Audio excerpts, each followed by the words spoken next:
ఈ ఎంసెట్ లేదా ఎఫ్సెట్‌లో మంచి ర్యాంక్ రాని విద్యార్థులకు బెస్ట్ ఆల్టర్‌నేటివ్ సీఏసీఎంఏ కోర్సులు అడ్మిషన్‌లు జరుగుతున్నవి. నా పరిజ్ఞానం సేకరించే మేరకు ఈ వారం రాశి ఫలితాలను తెలియజేస్తాం. ఈ రాశి ఫలితాలు జూన్ 1వ తారీఖు నుండి 7వ తారీఖు వరకు వర్తిస్తాయి. ముందుగా గోచారం. మేషంలో శుక్రుడు, వృషభంలో రవి బుధులు, మిథునంలో గురువు, కర్కాటకంలో కుజుడు, కన్యలో కేతువు, కుంభంలో రాహువు, మీనంలో శని. అలాగే చంద్రుడు కర్కాటకం, సింహం, కన్యా రాశిలో సంచారం. మకర రాశి వారికి ఈ వారం చక్కగా ఉంది. ద్వితీయంలో రాహు, తృతీయంలో శని వీరికి చక్కగా బలంగా ఉన్నారు. ఏదైనా ఒక కార్యక్రమం చేపట్టేటప్పుడు దాన్ని ఆచితూచి వ్యవహరించడం, అలాగే ప్రమోషన్ కోసం వేచి చేస్తున్న వారికి ప్రమోషన్ లభించడం, వ్యాపార పరంగా చక్కగా లాభాలు రావడం ఈ వారం జరుగుతుంది. అలాగే విదేశీ సంబంధించిన వ్యవహారాలు అనుకూలిస్తాయి. అదేవిధంగా సంతాన విషయ వ్యవహారాలై చక్కగా ఉంది. వారి మన సంబంధం కుదురుతుంది. సంబంధం విషయంలో కొన్ని జాగ్రత్తలు తీసుకోవాలి. వచ్చిన సంబంధం బాగుందా లేదా జాతక పరిశీలన చేసుకొని ముందుకు వెళ్ళడం చెప్పదగిన సూచన. ఆరోగ్యరీత్యా కూడా ఎటువంటి ఇబ్బందులు ఉండవు. అయితే సెల్ఫ్ డ్రైవింగ్ విషయంలో కొన్ని జాగ్రత్తలు తీసుకోవాలి. చిన్న చిన్న ఆటంకాలు ఎదురయ్యే అవకాశం గోచరిస్తోంది. భూ సంబంధించిన విషయ వ్యవహారాలు కావచ్చు, విదేశీ సంబంధించిన విషయ వ్యవహారాలు కావచ్చు, కొంత ఇబ్బందికరమైన వాతావరణం నెలకొంటుంది. స్థలం కానీ ఇల్లు కానీ కొనాలనుకుంటారు, అవి మధ్యలోనే ఆగిపోయే పరిస్థితి గోచరిస్తోంది. కోర్టు వ్యవహారాలకు సంబంధించి ఒక కొలిక్కి వస్తాయి. మీకు రావాల్సిన బెనిఫిట్స్ ఏవైతే ఉన్నాయో అవి వారం వచ్చే విధంగా గోచరిస్తోంది. చిన్న చిన్న ఇబ్బందులు అనేవి ఏర్పడ్డా కూడా అవి మీకు ఎటువంటి ఇబ్బందికరమైన వాతావరణం నెలకొల్పదు. బంధువర్గంలో కావచ్చు, మిత్రవర్గంలో కావచ్చు మీకు మంచి సహాయ సహకారాలు అందిస్తారు. ఇటు బంధువర్గంలో కావచ్చు, మిత్రవర్గంలో కావచ్చు సహాయ సహకారాలు మీకు అందిస్తారు. సహోదరి మధ్య ఉన్న ప్రేమాభిమానాలు పెరుగుతాయి. వారు మంచి అభివృద్ధిలోకి వస్తారు. మీరు వాటిని చక్కగా చదివించి ఒక స్థాయిని నిలబెడతారు. ఆ కృతజ్ఞతా భావం బాగుంటుంది. వాళ్ళు మీ మీద చూపించే ఆదరాభిమానాలు మీరు మంత్రముగ్ధులు అవుతారు. ఎందుకంటే ఇంతకాలం బంధువర్గం కావచ్చు, అన్నదమ్ముల మధ్య కావచ్చు విభేదాలు ఏర్పడ్డాయి. ఎప్పుడు దూరం అయ్యాం, ఇప్పుడు కలిసి ఉన్నామన్న ఆనందం వ్యక్తపరుస్తారు.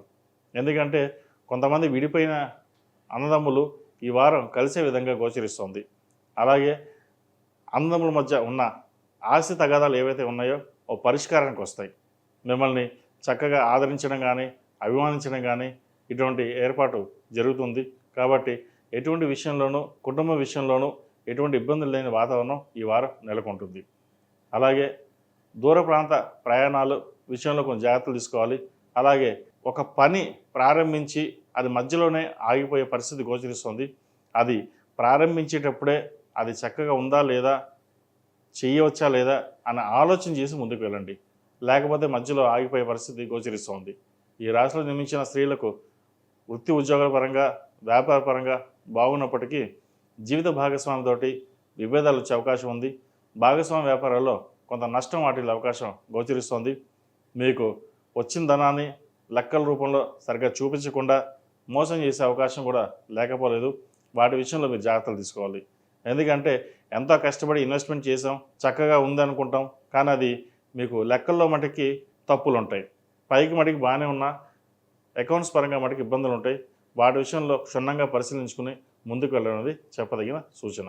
ఆరోగ్యపరంగా కూడా చిన్న చిన్న ఇబ్బందులు ఉంటాయి. సెల్ఫ్ డ్రైవింగ్ విషయంలో జాగ్రత్తలు తీసుకోవాలి. భాగస్వామి సలహాలు సూచనలు కొంతవరకు మీకు మేలు చేకూరుతుంది. ఈ రాశివారు ప్రతిరోజు ప్రతినిత్యం అష్టములుగా తగినంతో దీపారాధన చేయడం, అలాగే ఆరావళి కుంకుమతోటి అమ్మవారిని పూజించడం చెప్పదగిన సూచన. ఈ రాశిలో జన్మించిన విద్యార్థులకు విదేశీ విద్యకు సంబంధించిన విషయ వ్యవహారాలు సానుకూలపడతాయి.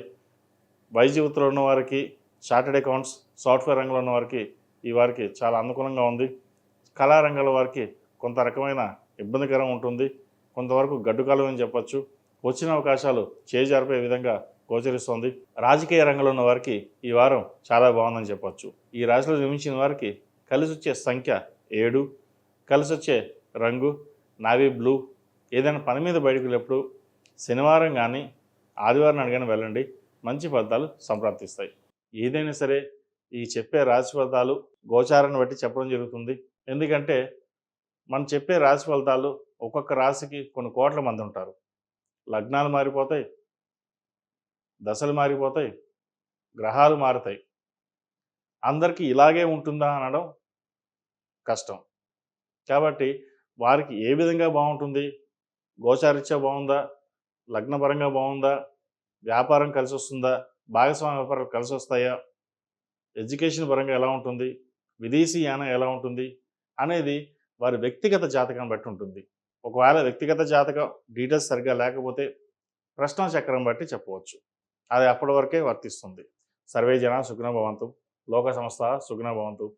ఓం శాంతి శాంతి శాంతి.